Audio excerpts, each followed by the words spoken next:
बिस्मिल्लाहिर्रहमानिर्रहीम, अस्सलाम वालेकुम। वेलकम टू सुबह की सोच। उम्मीद करते हैं कि आप सब लोग खैर आफियत से होंगे। मैं हूं गज़ल अशरफ और मेरे साथ मौजूद हैं हसनैन लियाकत। बिल्कुल ऐसे ख़वातीन व ज़ात, और आज आपकी सुबह को अच्छा करने के लिए हम यहाँ पे मौजूद है। आज नॉर्मली हम सोशल ट्रेंडिंग स्टोरीज़ आपके साथ शेयर करते हैं, लेकिन आज बड़ा इंपॉर्टेंट डे है क्योंकि आज पेट्रोल की कीमतें भी ऊपर नीचे हो सकती हैं और इसके अलावा भी जो मुल्क की मईशत है उसको लेके तशवीश बहुत ज़्यादा बढ़ रही है। सो आज हम मुल्क की मईशत के हवाले से बात करेंगे। जैसा कि आपको मालूम है, जंगी सूरत हाल के असरात, बढ़ती हुई महंगाई और ईंधन के बहरान ने पाकिस्तान की मईशत को एक ऐसे मोड़ पर ला खड़ा किया है जहाँ अवाम और रियासत दोनों ही शदीद दबाव का शिकार नजर आती है। आलमी मंडी में तेल की कीमतों में उतार चढ़ाव, रुपए की कदर में कमी और अंदरूनी माली मसाइल ने हालात को मजीद कॉम्प्लिकेटेड कर दिया है, जिसके नतीजे में रोज़मर्रा अशिया की कीमतें तेज़ी से बढ़ रही हैं और कारोबारी सरगर्मियाँ मुतासिर हो रही हैं। ऐसे में सवाल ये है कि क्या पाकिस्तान इस मुआशी दबाव से निकलने की सलाहियत रखता है या फिर ये बहरान जो है ये मज़ीद गहरा हो जाएगा। इसी तमाम सूरत हाल पर बात करेंगे। बिल्कुल जी, और इसी पर बात करने के लिए मैं ज्वाइन कर चुके हैं हारून शरीफ साहब। आप economist, so much sir for your time. आप किसी तारुफ के मोहताज नहीं हैं सर। यही से स्टार्ट कर लेते हैं। सबसे पहले 50 से 55 रुपए मजीद, और फिर उसके बाद लेवी जिस तरह से हम पहले पिछले दिनों में सुन रहे थे, फिर साथ ही साथ अब देखें अगर सारी सूरत हाल को एनालाइज करें तो सब समझते हैं कि एक स्टेलमेट हुआ हुआ है। लेकिन अगर हम इन शॉर्ट बात करें तो अमेरिका ये कहता है कि आप सबसे पहले स्टेट ऑफ होर्मुज़ को खोलें, ईरान कहता है नहीं पहले आप नाकाबंदी को हटाएं। तो अगर दोनों एक दूसरे को ये समझ रहे हैं कि कोई ना कोई एक ब्लिंक कर जाएगा, सर इस सारी सूरत हाल में तो गरीब अवाम और इसका निशाना तो पाकिस्तान भी बन रहा है। सारी जो इकनॉमिक कंट्रीज हैं, जितनी भी सूरत हाल है, उन सब की डिस्टर्ब है। मजीद आप इसको कितना डिस्टर्ब होता देख रहे हैं? जी, ये दुनिया के लिए कोविड के बाद दूसरा बड़ा इकोनॉमिक शॉक है जो ईरान और यूएस के कॉन्फ्लिक्ट की वजह से मुख्तलिफ ममालिक पर आ रहा है। हम क्योंकि नेबरहुड में हैं और हम एक इम्पोर्ट डिपेंडेंट मुल्क हैं, 85% पेट्रोलियम की प्रोडक्ट्स हम इम्पोर्ट करते हैं, तो उसका इम्पैक्ट हमारे ऊपर बहुत विजिबल दिखाई दे रहा है। जो ये दोनों फरीकैन हैं वो अफोर्ड करते हैं। ईरान बहुत देर से सैंक्शंस में है। यूएस डायरेक्टली ऑयल प्राइसेस से अभी इतना इफेक्ट नहीं हो रहा। गैस प्राइसेस वहाँ $4 पे चली गई हैं, 3.5 से, लेकिन इतना नहीं है कि वहाँ पैनिक फैल जाए। सो दे अफोर्ड, उनके पास आपस में टाइम है टू निगोशिएट, और वो दोनों हार्ड हेडेड हैं। दोनों के अपने वेस्टेड इंटरेस्ट ज़्यादा हैं, अमेरिका और इसराइल के। ईरान को इस वक्त एक डील क्लिक करनी है ताकि वो दोबारा से दुनिया से कनेक्ट हो सके। इसको वक्त लगेगा।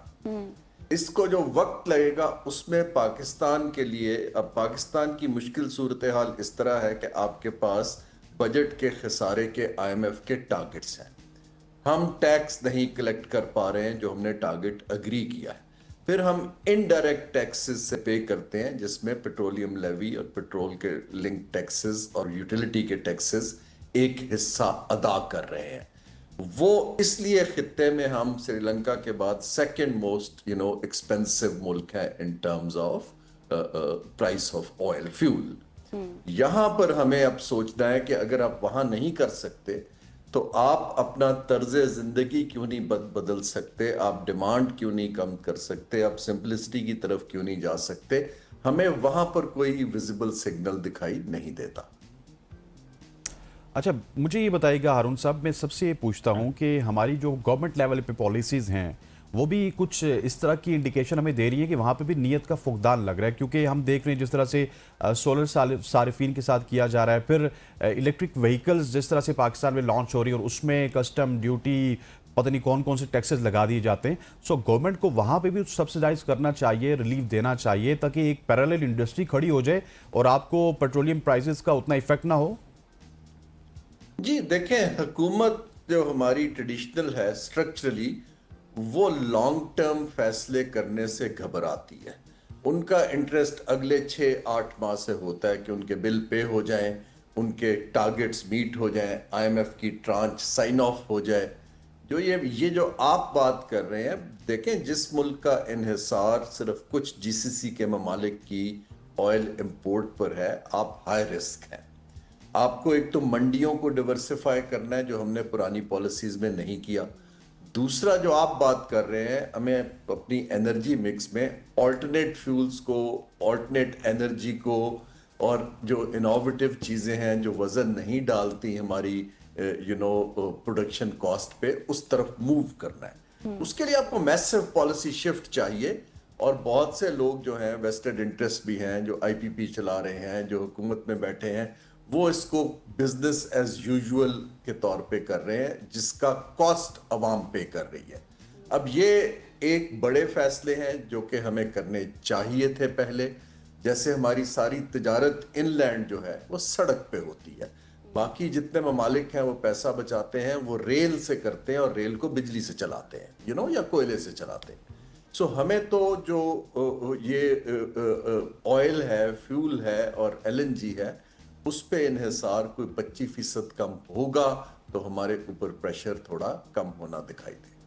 सही। अच्छा सर, अब जो कल सूरत हाल हमने देखी शरह सूद के हवाले से भी, सर अब गवर्नमेंट ये बात करती है कि हमने एक स्मार्ट मैनेजमेंट की, जिसमें एक छुट्टी में इजाफा कर दिया, फिर जो प्रोटोकॉल्स थी वो भी बंद कर दी, फिर फ्यूल के हवाले से भी वो कह रहे थे कि हमने इकदाम लिए हैं। लेकिन सर अब इस सारी सूरत हाल में जो बिजनेस तबका है वो तो यही समझ रहा था कि शायद सिंगल डिजिट होगा, लेकिन वो भी परेशान हो गया है। तो अब हम इसको रिव्यू किया जा सकता है, आप समझते हैं? ये बिजनेस तबके को थोड़ी सी इन्वेस्टमेंट करनी चाहिए, और पाकिस्तान और आईएमएफ के एग्रीमेंट को केयरफुली पढ़ना चाहिए। मैक्रो इकोनॉमिक के जो प्रिंसिपल्स हैं उनको समझना चाहिए। बिजनेस का तबका अनफॉर्चुनेटली, मैं 30-35 बरस से डील कर रहा हूँ, वो एक लॉबी या प्रेशर के थ्रू काम करते हैं। लॉबी या प्रेशर के अलावा आपको एक कंप्रीहेंसिव आपको एक पेपर बनाना पड़ता है, डायलॉग बनाना पड़ता है, दुनिया में क्या हो रहा है देखना पड़ता है, रिस्क असेसमेंट करनी पड़ती है, फिर आपका डायलॉग मीनिंगफुल होता है।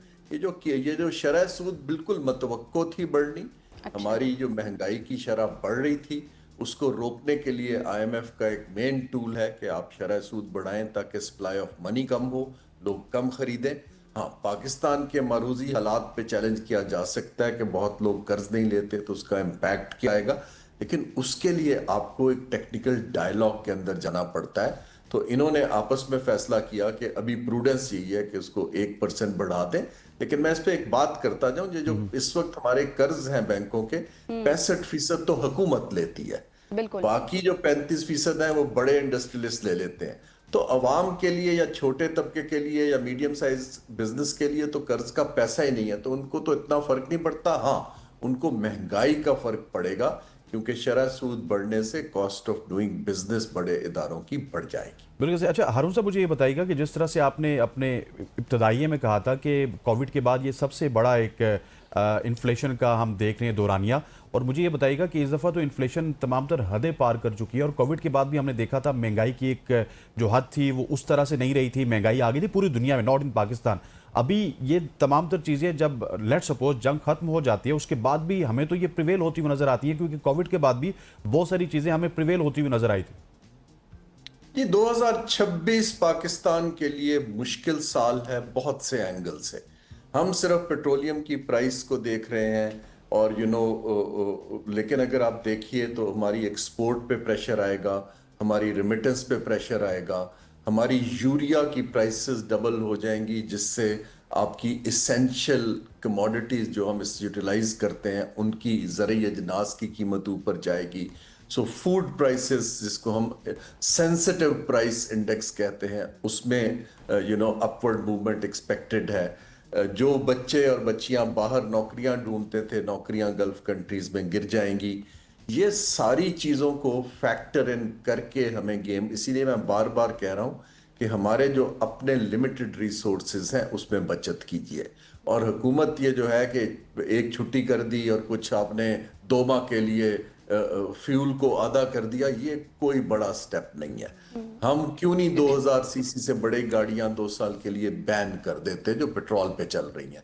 क्या हो जाएगा? 0.001% तबका जरा थोड़ी छोटी गाड़ी में आ जाएगा। We need to take some steps. और हम जैसे राशनिंग होती है, कार पूलिंग होती है बड़े ममालिक में, एक आदमी ड्राइव नहीं कर सकता, कम से कम 2 या 3 बैठते हैं, उससे हमारी सड़कों पे भी प्रेशर कम होगा, क्लाइमेट भी बेहतर होगा, और हम कुछ बचा पाएंगे। and similarly massive incentives on alternate fuels like biofuels. ये एक सिम्प लेनी पड़ेगी. अभी सिर्फ इशारे हैं बहुत छोटे, लेकिन बहरान उन इशारों से कहीं बड़ा है.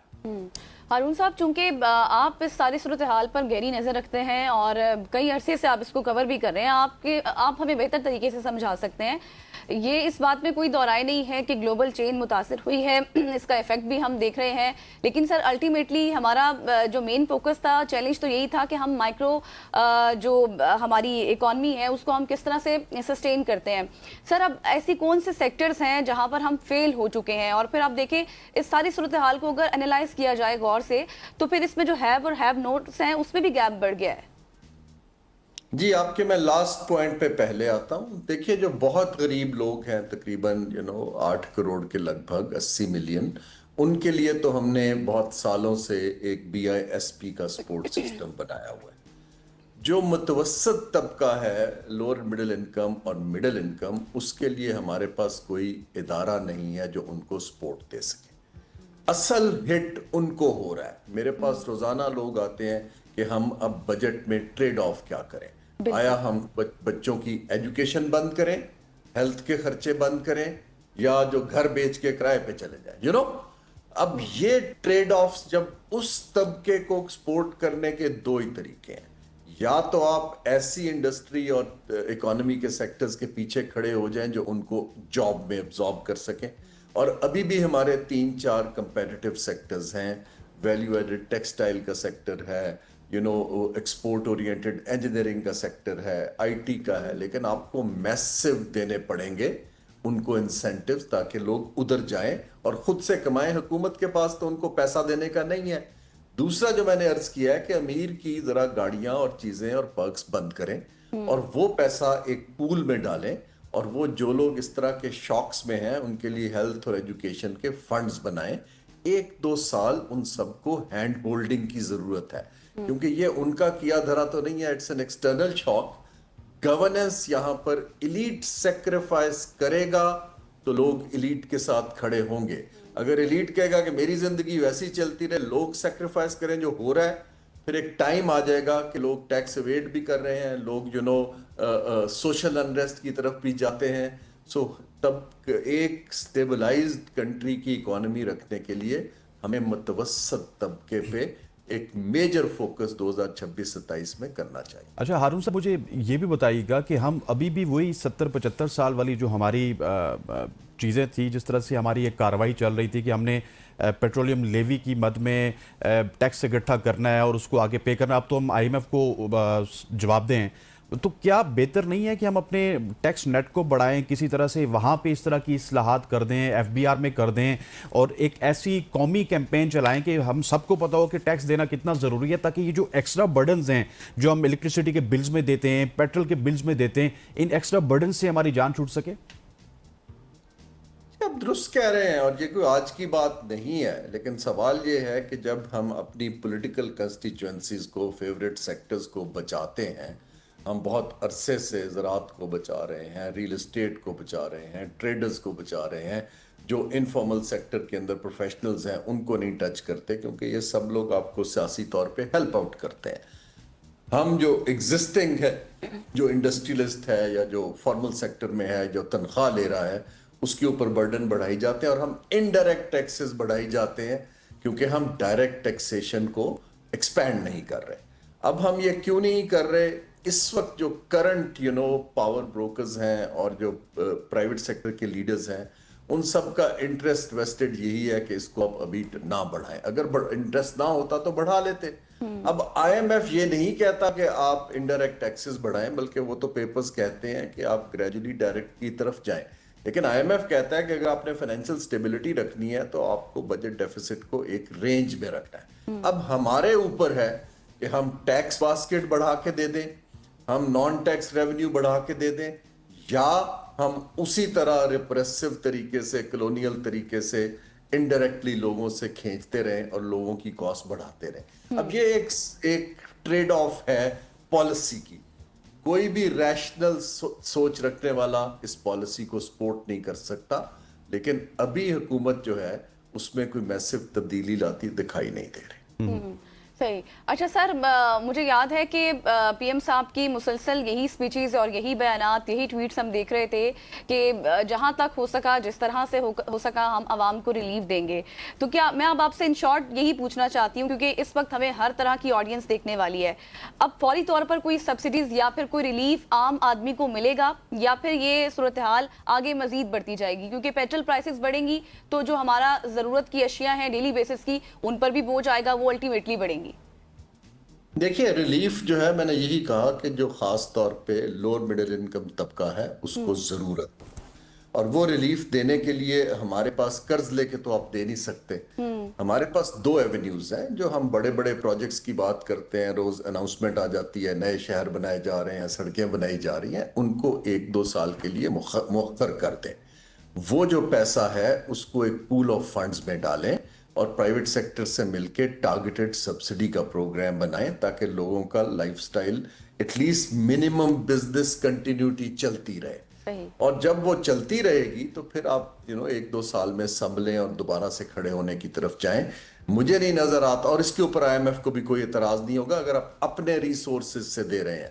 لیکن یہ حکومت کے پاس اتنے ایسٹس ہیں جن کا فرینکلی مس یوز ہوتا ہے. بالکل. سینکڑوں ریسٹ ہاؤسز ہیں جو روزانہ یوز ہوتے ہیں، جس میں بجلی، AC سب چلتا ہے، کوئی بل نہیں پے کیے جاتے. We need to now take a hard step. ابھی تک ہم سمبولک دیکھ لیں، ہم 400 کنال کے گورنر ہاؤس مینٹین کرتے ہیں. ہمیں لائف سٹائل کو اوپر سے بدلنا پڑے گا تاکہ لوگ سمجھیں کہ مشکل وقت ہے. اگر لوگ دیکھیں گے کہ اب سارا اوپر کام سیدھا چل رہا ہے، لوگ کہیں گے یہ ضرور ہمیں نہیں بتا رہے سب کچھ ٹھیک ہے. We need to give signaling کہ ملک اس وقت مشکل میں ہے، ہم سب نے کھڑے ہو کے اس کا حل نکالنا. ٹھیک ہو گیا sir, thank you so much for joining us. Haroon Sharif صاحب معروف اکانومسٹ ہمارے ساتھ موجود تھے جو کہ اپنی قیمتی رائے سے ہمیں آگاہ کر رہے. تو چاہتے ہیں شارٹ سی کمرشل بریک کا بریک لیتے ہیں، واپس آتے ہیں، ہمارے ساتھ رہیے گا.